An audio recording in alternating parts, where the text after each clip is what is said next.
បាទសូមគោរពជំរាបសួរពុកម៉ែបងប្អូនទាំងអស់គ្នាថ្ងៃនេះពុកម៉ែបងប្អូនវិលត្រឡប់មកជួបជាមួយខ្ញុំបាទទៀតហើយដែលខ្ញុំតែងតែនិយាយអំពីបញ្ហាព្រំដែនរវាងប្រទេសកម្ពុជានិងប្រទេសថៃផងដែរដែលបញ្ហាចំនួនព្រំដែនសង្គ្រាមខ្មែរថៃនេះបានអូសបន្លាយរយៈពេលមកទល់ពេលនេះគឺមានរយៈពេលកន្លះខែហើយផងដែរដែលកម្ពុជាជាមួយថៃកាលពីម្សិលមិញនេះបានធ្វើកិច្ចប្រជុំមួយនៅក្នុងប្រទេសម៉ាឡេស៊ីស្ដីអំពីបទឈប់បាញ់ផងដែរប៉ុន្តែរយៈពេលកិច្ចប្រជុំដំបូងគឺថៃនិងកម្ពុជាបានយល់ស្របគ្នាគឺធ្វើបទឈប់បាញ់នៅក្នុងម៉ោង12យប់កាលពីម្សិលមិញផងដែរប៉ុន្តែរយៈពេលប្រហែលជា1ម៉ោងឬក៏2ម៉ោងហ្នឹងបានខាងថៃបានផ្ដល់ចម្លើយមកកម្ពុជាថាគឺគេមិនបានយល់ស្របឲ្យមានបទឈប់បាញ់នៅម៉ោង12កាលពីម្សិលមិញទេប៉ុន្តែដូច្នេះហើយធ្វើឲ្យស្ដីបទឈប់បាញ់កាលពីម្សិលមិញហ្នឹងដែលបានកិច្ចប្រជុំនឹងបានលុបចោលផងដែរដូច្នេះហើយគឺថៃបានផ្ដល់ព័ត៌មានមកភាគីកម្ពុជារបស់យើងថានឹងមានកិច្ចប្រជុំ GBC ម្ដងទៀតនៅថ្ងៃទី24នៅខេត្តចន្ទបុរីខែធ្នូនេះនៅថ្ងៃស្អែកនេះផងដែរយើងរងចាំថាតើខាងភាគីថៃនឹងផ្ដល់ចម្លើយបែបណាមកឲ្យភាគីកម្ពុជារបស់យើងនៅថ្ងៃស្អែកនេះបើយើងនិយាយអំពីភាគីថៃគឺកម្ពុជាគឺមិនសូវទុកចិត្តប៉ុន្មានទេពុកម៉ែបងប្អូនព្រោះយើងដឹងស្រាប់ហើយថាគឺភាគីសៀមថៃនេះគឺមិនសូវស្មោះត្រង់ជាមួយកម្ពុជារបស់យើងទេដូច្នេះហើយគឺយើងមិនសូវទុកចិត្តទៅលើភាគីថៃសៀមនេះទេពុកម៉ែបងប្អូនព្រោះថាមាត់និយាយផ្សេងគឺទង្វើរបស់ពួកគេនឹងគឺធ្វើផ្សឹងដូច្នេះហើយធ្វើឲ្យយើងមិនមានការទុកចិត្តចំពោះភាគីសៀម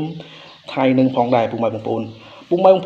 ដូច្នេះយើងរងចាំស្ដាប់ចម្លើយនៅថ្ងៃស្អែកថាតើភាគីថៃនឹងផ្ដល់ចម្លើយមកប្រាប់យើងផ្ដល់ឲ្យយើងនឹងចម្លើយបែបណាព្រោះថាគេប្រជុំកាលពីម្សិលមិញរវាងឧបនាយករដ្ឋមន្ត្រីការបរទេសកម្ពុជារបស់យើងគឺឯកឧត្តមប្រាក់សុខុនបានកិច្ចប្រជុំកាលពីម្សិលមិញជាមួយរដ្ឋមន្ត្រីការបរទេសគឺលោកស៊ីហាស័កភួងកេតកែវដែលជារដ្ឋមន្ត្រីការបរទេសរបស់ថៃបានយល់ព្រមគ្នាហើយផងដែរប៉ុន្តែកន្លងផុតទៅប្រហែលជា2ម៉ោងខាងភាគីថៃក៏បានផ្ដល់ដំណឹងថាគឺការប្រជុំដែលប្រជុំគ្នាពីម្សិលមិញហ្នឹងថាមានបទឈប់បាញ់នៅម៉ោង12យប់កាលពីម្សិលមិញគឺបានមិនគឺនិយាយថាគឺមិនយកជាផ្លូវការទេគឺថា provisional គឺមិនផ្លូវការដូច្នេះហើយគឺមានន័យថាគម្រោងដែលត្រូវជប់បាញ់សម្បាញ់ហ្នឹងមានន័យថា cancel ចោលគឺលុបគម្រោងនោះចោលហើយគេបានផ្ដល់មកក្រសួងការបរទេសកម្ពុជារបស់យើងថានឹងមានកិច្ចប្រជុំថ្ងៃទី24នៅថ្ងៃស្អែកនេះផងដែរដែលធ្វើឡើងនៅក្នុងខេត្តចន្ទបុរីប្រទេសថៃផងដែរហើយយើងក៏រងចាំតាមដានទាំងអស់គ្នាស្ដាប់ចម្លើយរបស់គ្នាថាខាងថៃនឹងផ្ដល់ចម្លើយមកកម្ពុជារបស់យើងបែបណាផងដែរ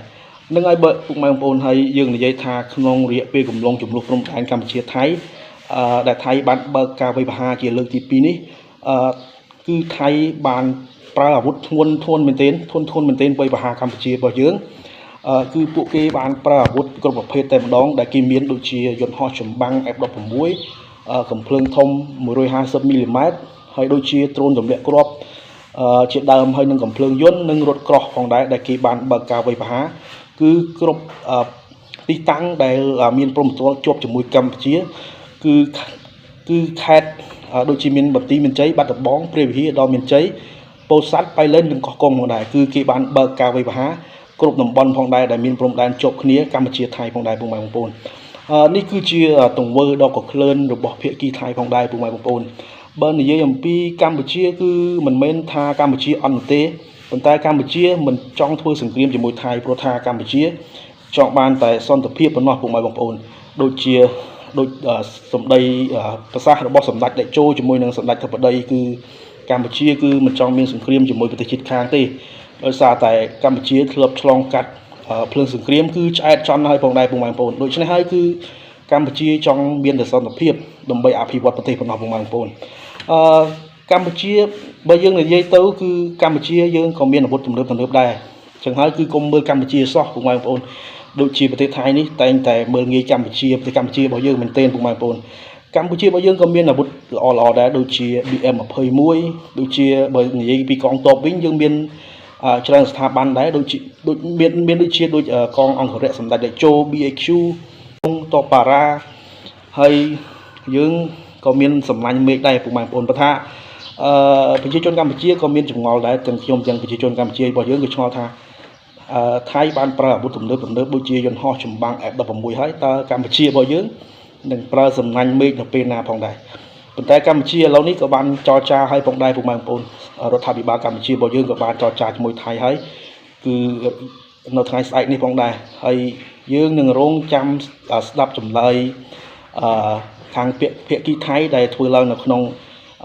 ប្រទេសថៃនៅថ្ងៃស្អែកនេះផងដែរនៅខេត្តចន្ទបុរីពុកម៉ែបងប្អូនហើយយើងរងចាំស្ដាប់ចម្លើយទាំងអស់គ្នាថាថៃគេនឹងផ្ដល់ចម្លើយឲ្យយើងបែបណាព្រោះយើងចង់បានសន្តិភាពតែប៉ុណ្្នឹងឯងពុកម៉ែបងប្អូនបាទពុកម៉ែបងប្អូនហើយវីដេអូរបស់ខ្ញុំក៏បានដល់ទីបញ្ចប់បើសិនជាមានព័ត៌មានបន្តទៀតខ្ញុំនឹងធ្វើវីដេអូដើម្បីប្រាប់ពុកម៉ែបងប្អូនជាលំអិតបន្ថែមទៀតផងដែរគណៈពេលនេះខ្ញុំបាទសូមអរគុណសូមគោរពលាបើសិនជាពុកម៉ែបងប្អូនស្រឡាញ់ចូលចិត្តនៅវីដេអូរបស់ខ្ញុំសូមពុកម៉ែបងប្អូនជួយ follow page របស់ខ្ញុំម្នាក់មួយដើម្បីទទួលបានវីដេអូថ្មីៗនិងជួយ subscribe channel YouTube របស់ខ្ញុំម្នាក់មួយដើម្បីទទួលបានវីដេអូថ្មីៗផងដែរហើយគណៈពេលនេះខ្ញុំបាទសូមអរគុណសូមគោរពលាជួបគ្នានៅវីដេអូក្រោយៗទៀតផងដែរគណៈពេលនេះសូមអរគុណសូមគោរពលាបាយបាយ